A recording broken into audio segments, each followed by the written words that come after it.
नमस्कार, मैं हूं अंकुर और आप देख रहे हैं सत्य हिंदी बुलेटिन।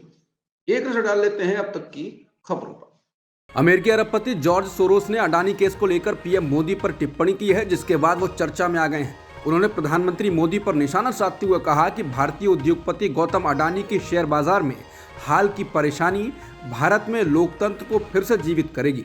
उन्होंने पीएम को लेकर कहा कि प्रधानमंत्री नरेंद्र मोदी को सवालों का जवाब देना होगा। George Soros Munich security conference में बोल रहे थे। इसी दौरान उन्होंने भारत में छाए अडानी मुद्दे को लेकर प्रधानमंत्री मोदी पर निशाना साधा। सोरोस ने कहा कि पीएम मोदी इस मुद्दे पर शांत हैं, लेकिन उन्हें संसद में सवालों के जवाब के साथ विदेशी निवेशकों को भी जवाब देने होंगे। सोरोस ने कहा कि अडानी का मुद्दा भारत की संघीय सरकार पर मोदी की पकड़ को काफी कमजोर कर देगा और इसके साथ ही उन्होंने उम्मीद जताई कि भारत में एक लोकतांत्रिक बदलाव होगा। सोरोस ने कहा कि भारत एक लोकतांत्रिक देश है, लेकिन नरेंद्र मोदी लोकतांत्रिक नहीं है। उनके तेजी से बड़ा नेता बनने की अहम वजह मुस्लिमों के साथ की गई हिंसा है। भारत में मोदी और बिजनेस टाइकून अडानी एक दूसरे के सहयोगी हैं। अडानी ने शेयर बाजार से राशि जुटाने की कोशिश की, जिसमें वो विफल रहे। केंद्रीय मंत्री स्मृति ईरानी ने अमेरिकी अरबपति निवेशक जॉर्ज सोरोस की पीएम मोदी पर टिप्पणी को भारत पर हमला करार दिया। भारत में लोकतंत्र और प्रधानमंत्री मोदी को सवालों के प्रति उत्तरदायी होने की सोरोस की टिप्पणी पर केंद्रीय मंत्री स्मृति ईरानी ने गुस्सा जाहिर किया। एक प्रेस कॉन्फ्रेंस में उन्होंने भारतीयों को एकजुट होकर उन विदेशी ताकतों का जवाब देने का आह्वान किया जो भारत की लोकतांत्रिक प्रक्रियाओं में हस्तक्षेप करने की कोशिश करती हैं। उन्होंने कहा कि भारतीयों ने ऐसी विदेशी शक्तियों को हराया है जिन्होंने पहले भी हमारे आंतरिक मामलों में दखल देने की कोशिश की थी और फिर से ऐसा करेंगे। उन्होंने कहा कि मैं हर भारतीय से जॉर्ज सोरोस को करारा जवाब देने का आग्रह करती हूँ। सोरोस पर तीखा हमला करते हुए स्मृति ईरानी ने कहा, वो एक घोषित आर्थिक युद्ध अपराधी हैं जिसने भारत के प्रति अपने गलत इरादे उगले हैं। उन्होंने कहा कि जिस आदमी ने बैंक ऑफ इंग्लैंड को तोड़ दिया और राष्ट्र द्वारा एक आर्थिक युद्ध अपराधी के रूप में नामित किया गया है, उसने अब भारतीय लोकतंत्र को तोड़ने की अपनी इच्छा व्यक्त की है। एक अंतर्राष्ट्रीय उद्यमी जॉर्ज सोरोस ने भारत में लोकतांत्रिक प्रक्रियाओं में हस्तक्षेप करने के अपने बुरे इरादे की घोषणा की है। भारत की मुख्य विपक्षी पार्टी कांग्रेस ने भी जॉर्ज सोरोस के उस बयान की आलोचना की। कांग्रेस के वरिष्ठ नेता जयराम रमेश ने कहा कि पीएम से जुड़ा अडानी घोटाला लोकतांत्रिक पुनरुत्थान शुरू करता है या नहीं, ये कांग्रेस, विपक्षी दल और भारत की चुनावी प्रक्रिया पर निर्भर करता है। कांग्रेस के प्रवक्ता सुरेंद्र राजपूत ने कहा, स्मृति ईरानी जी साफ सुन लो, मोदी जी को कोई झुकाए कोई उठाए ये देखना भाजपा का काम है, पर हिंदुस्तान के प्रधानमंत्री को झुकाने की औकात दुनिया में किसी की नहीं। भाजपा देश के पीछे ना छुपे। विपक्षी दलों ने भाजपा की इसलिए आलोचना की है कि वो जॉर्ज सोरोस जैसे लोगों की टिप्पणी के लिए केंद्रीय मंत्री से प्रेस कॉन्फ्रेंस कराकर उसको अहमियत दिला रही है। शिवसेना उद्धव ठाकरे गुट की सांसद प्रियंका चतुर्वेदी ने कहा, जॉर्ज सोरोस कौन है और भाजपा का टोल मंत्रालय उन्हें समर्पित एक पूरी प्रेस कॉन्फ्रेंस क्यों कर रहा है। बहरहाल मंत्री जी, भारत की चुनावी प्रक्रिया में इजरायली एजेंसी के हस्तक्षेप पर कोई टिप्पणी, ये भारत के लोकतंत्र के लिए एक बड़ा खतरा है। समझा जाता है कि प्रियंका चतुर्वेदी एक दिन पहले आई खबर की ओर इशारा कर रही थी, जिसमें कहा गया है कि इजरायली खुफिया सर्विस के एक एजेंट ने हैकिंग, छेड़छाड़, ऑनलाइन फर्जी सूचनाओं का प्रचार कर 30 देशों में चुनावों को प्रभावित किया। इसमें भारत देश भी शामिल था। रिपोर्ट में भारत का नाम आने के बाद से विपक्षी कांग्रेस ने नरेंद्र मोदी पर हमला बोला और चुनावों में धांधली के लिए इजरायली जासूस से हाथ मिलाने का आरोप लगाया। कांग्रेस ने इसकी जांच की मांग की है और प्रधानमंत्री की चुप्पी पर सवाल उठाए हैं। अडानी हिंडनबर्ग मुद्दे पर केंद्र सरकार को सुप्रीम कोर्ट से झटका लगा। सुप्रीम कोर्ट ने शुक्रवार को सील बंद लिफाफे में विशेषज्ञों की एक समिति को लेकर केंद्र के सुझाव को स्वीकार करने से इनकार कर दिया। सुप्रीम कोर्ट का कहना है कि अडानी हिंडनबर्ग मुद्दे के विभिन्न पहलुओं की जांच करने के लिए सरकार या याचिकाकर्ताओं से सुझाव नहीं लेगा कि किसे सदस्य बनाया जाए, बल्कि वो अपने दम पर विशेषज्ञों का चयन करेगा। इसके साथ ही अदालत ने जांच की मांग वाली याचिकाओं पर आदेश सुरक्षित रख लिया। हिंडनबर्ग रिपोर्ट के बाद अडानी के शेयरों में भारी गिरावट से जुड़ी याचिकाओं पर सुप्रीम कोर्ट सुनवाई कर रहा था। सुनवाई के दौरान मुख्य न्यायाधीश DY चंद्रचूड़ और न्यायमूर्ति PS नरसिम्हा व JB पारदीवाला की बेंच ने कहा, वो निवेशकों के हितों में पूरी पारदर्शिता बनाए रखना चाहती है। बता दें, केंद्र ने इसी हफ्ते सोमवार को सुप्रीम कोर्ट से कहा था कि शेयर बाजार के लिए नियामक तंत्र को मजबूत करने के लिए इससे जुड़े विशेषज्ञों के एक पैनल बनाने के प्रस्ताव पर उसे कोई आपत्ति नहीं है। बता दें, ये वो याचिका नहीं है जिस पर हिंडनबर्ग की रिपोर्ट के आधार पर अडानी मामले में जांच की मांग की गई है। ये निवेशकों के हितों से जुड़ी हुई याचिकाएं हैं। दिल्ली मेयर चुनाव के मुद्दे पर आज सुप्रीम कोर्ट में सुनवाई हुई। इस दौरान सुप्रीम कोर्ट ने साफ कर दिया कि नॉमिनेटेड मेंबर्स मेयर के चुनाव में वोटिंग नहीं कर सकते हैं। कोर्ट ने साथ ही ये भी स्पष्ट किया कि ये नॉमिनेटेड मेंबर्स डिप्टी मेयर और स्टैंडिंग कमेटी के चुनाव में भी वोट नहीं डाल सकते हैं, उनको इसका हक नहीं। साथ ही मेयर का चुनाव डिप्टी मेयर के चुनाव से पहले होना है। कोर्ट ने आम आदमी पार्टी नेता शैली ओबेरॉय की याचिका पर यह फैसला दिया। कोर्ट ने पहली मीटिंग में एमसीडी मेयर चुनाव करवाने के निर्देश दिए हैं। इसके लिए 24 घंटे में नोटिस जारी करने के लिए भी कहा है। बता दें, इससे पहले 3 बार चुनाव कराए जाने की कोशिश हो चुकी है, लेकिन नॉमिनेटेड सदस्यों को वोट की अनुमति दिए जाने के कारण आम आदमी पार्टी हंगामा कर रही थी, जिसके कारण चुनाव नहीं हो पा रहा था। इसके बाद आपकी मेयर प्रत्याशी शैली ओबेरॉय ने याचिका लगाकर मनोनीत पार्षदों को मेयर चुनाव में वोटिंग राइट देने के फैसले को चुनौती दी थी। शैली ने कोर्ट से मांग की थी कि मेयर का चुनाव सुप्रीम कोर्ट की निगरानी में किया जाए। बीबीसी के दिल्ली और मुंबई कार्यालयों में आयकर सर्वे 3 दिन बाद गुरुवार रात को खत्म हुआ। आयकर विभाग ने कथित तौर पर यह सर्वे इसलिए किया है कि कुछ नियमों का उल्लंघन किया गया और ट्रांसफर प्राइसिंग नियमों के तहत अनुपालन नहीं किया गया। पहले भी मीडिया रिपोर्टों में इनकम टैक्स के सूत्रों के हवाले से कहा गया, हमारे अधिकारी अकाउंट बुक चेक करने गए हैं, ये तलाशी नहीं है। आईटी अधिकारियों के डिजिटल रिकॉर्ड और फाइलों के लगभग 3 दिनों तक पड़ताल करने के बाद गुरुवार रात को लौट जाने की जानकारी बीबीसी ने ही दी है।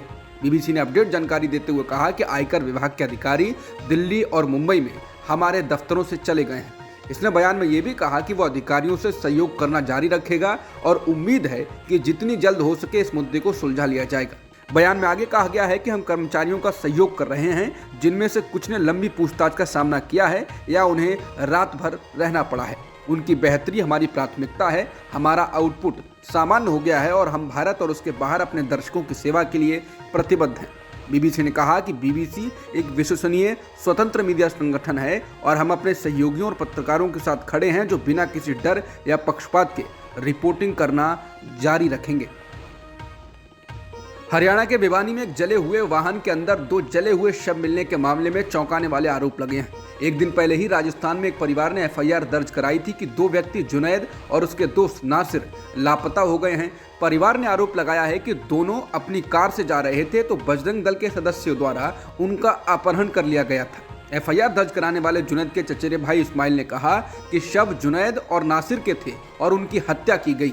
इंडियन एक्सप्रेस की रिपोर्ट के अनुसार पुलिस ने कहा कि उन्हें अभी तक शवों की पहचान का पता नहीं चल पाया है, लेकिन पुष्टि की गई है कि जली हुई कार बोलेरो है, जिसे राजस्थान के भरतपुर से लापता होने से पहले दोनों लोग चला रहे थे। सुप्रीम कोर्ट ने महाराष्ट्र राजनीतिक संकट से संबंधित अयोग्यता याचिकाओं से निपटने की विधानसभा अध्यक्षों की शक्तियों पर 2016 के नवाब रेबिया के फैसले पर पुनर्विचार के लिए तत्काल 7 न्यायाधीशों की बड़ी बेंच के पास भेजने से इनकार किया। ऐसे में शिवसेना को लेकर जारी सियासी लड़ाई का अंत अभी नजर नहीं आ रहा है। दरअसल कोर्ट में उद्धव गुट ने मांग की है कि महाराष्ट्र के विधायकों को अयोग्य करने के मामले में 2016 के नवाब रेबिया केस को आधार बनाकर फैसला न लिया जाए। आज संविधान पीठ ने कहा कि तथ्यों से यह पता लगाना होगा कि नवाब रेबिया के सिद्धांत इस मामले में लागू होते हैं या नहीं होते हैं। इसलिए बेंच ने मामले की मेरिट के साथ संदर्भ के मुद्दे को सुनने का फैसला किया। बेंच ने मामले को अगले मंगलवार को सुनवाई के लिए सूचीबद्ध कर दिया है। सीजेआई डीवाई चंद्रचूड़ ने शुक्रवार को कहा कि वह अनुच्छेद 370 के तहत जम्मू और कश्मीर के विशेष दर्जे को रद्द करने को चुनौती देने वाली याचिकाओं को सूचीबद्ध करने पर विचार करेंगे। लाइव लॉ के मुताबिक सीनियर एडवोकेट राजू रामचंद्रन ने मामले को तत्काल सूचीबद्ध करने की मांग की। इस पर सीजेआई ने कहा इस पर फैसला लिया जाएगा। बता दें, मामले को दिसंबर 2022 में तत्काल सूचीबद्ध करने के लिए सीजेआई डीवाई चंद्रचूड़ के पास पेश किया गया था। सीजेआई ने तब कहा था हम विचार करेंगे और एक तारीख देंगे। ट्विटर खरीदने के बाद बड़े पैमाने पर छटनी करने वाले एलन मस्क अब ट्विटर कार्यालयों को बंद कर रहे हैं। ब्लूमबर्ग की एक रिपोर्ट के अनुसार मस्क की कंपनी ट्विटर ने भारत में अपने 3 में से 2 कार्यालय बंद कर दिए हैं। ये कार्यालय दिल्ली के अलावा मुंबई में हैं। उन कार्यालयों में काम करने वाले कर्मचारियों को घर से काम करने के लिए कहा गया है। मस्क ने पहले भारत में अपने लगभग 200 से अधिक कर्मचारियों में से 90% कर्मचारियों को निकाल दिया था। रिपोर्ट के अनुसार कंपनी बेंगलुरु में एक कार्यालय का संचालन जारी रखे हुए है, जहां ज्यादातर इंजीनियर काम करते हैं। इंडिया टुडे की रिपोर्ट के अनुसार सूत्रों ने कहा कि भारत एकमात्र देश नहीं है जहां मस्क कार्यालय बंद कर रहे हैं। मस्क ने दुनिया भर में बड़े पैमाने पर कर्मचारियों को निकाला है और दुनिया भर के दफ्तरों को बंद किया है। यूट्यूब के मुख्य कार्यकारी सुसान वोजिस्की अब अपनी जिम्मेदारी त्याग रही हैं और उसके साथ एक भारतीय मूल के अधिकारी नील मोहन सीईओ बन जाएंगे। अल्फाबेट के स्वामित्व वाले यूट्यूब से सुसान ने हटने की घोषणा कर दी। वो गूगल के पहले कर्मचारियों में से एक हैं। इसको 25 साल पहले उन्होंने अपने गैराज में शुरू किया था। वो पहले गूगल में विज्ञापन उत्पादों की वरिष्ठ उपाध्यक्ष थी और 2014 में यूट्यूब की सीईओ बनी थी। यूट्यूब में सुजान की जगह नील मोहन लेंगे।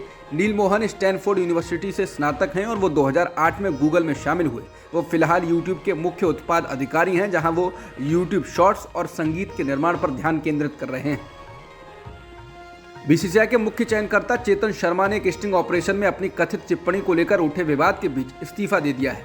बताया जा रहा है कि बीसीसीआई सचिव जयशाह ने उनका इस्तीफा स्वीकार कर लिया है। स्टिंग ऑपरेशन में शर्मा ने कथित तौर पर विराट कोहली, सौरभ गांगुली, रोहित शर्मा, हार्दिक पांड्या और टीम के कई अन्य खिलाड़ियों के बारे में काफ़ी कुछ टिप्पणियां की थी।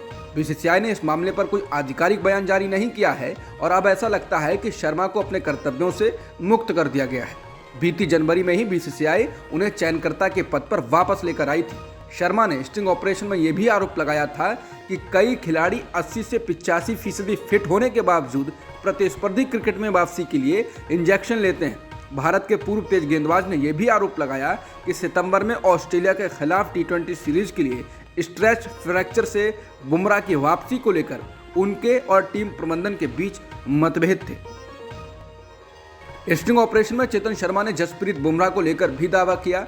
भारतीय क्रिकेट टीम के तेज गेंदबाज जसप्रीत बुमराह की फिटनेस पर बात करते हुए शर्मा ने कहा, बुमराह कुछ दिनों पहले झुकने में असमर्थ थे क्योंकि उन्हें कमर में गंभीर चोट लगी थी, लेकिन इससे निजात पाने के लिए उन्होंने एक पेन किलर इंजेक्शन का इस्तेमाल किया था।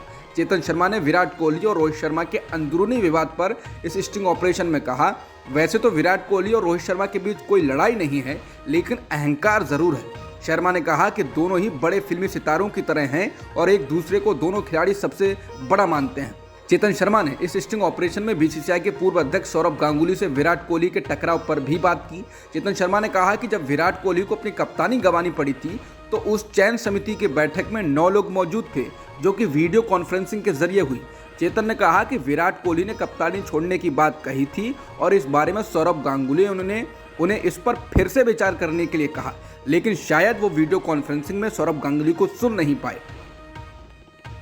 टीम इंडिया और ऑस्ट्रेलिया के बीच दिल्ली के अरुण जेटली स्टेडियम में खेले जा रहे टेस्ट मैच का आज पहला दिन खत्म हुआ। मैच के पहले दिन ऑस्ट्रेलिया ने टॉस जीतकर पहले बल्लेबाजी करने का फैसला किया और 263 रनों का स्कोर बनाया। इसके जवाब में भारत ने दिन का खेल खत्म होने तक बिना विकेट खोए 21 रन बना लिए हैं। अब कल दूसरे दिन का खेल खेला जाएगा। भारत की ओर से गेंदबाजी में मोहम्मद शमी ने 4 विकेट झटके तो अश्विन और रविंद्र जडेजा ने 3-3 विकेट लिए।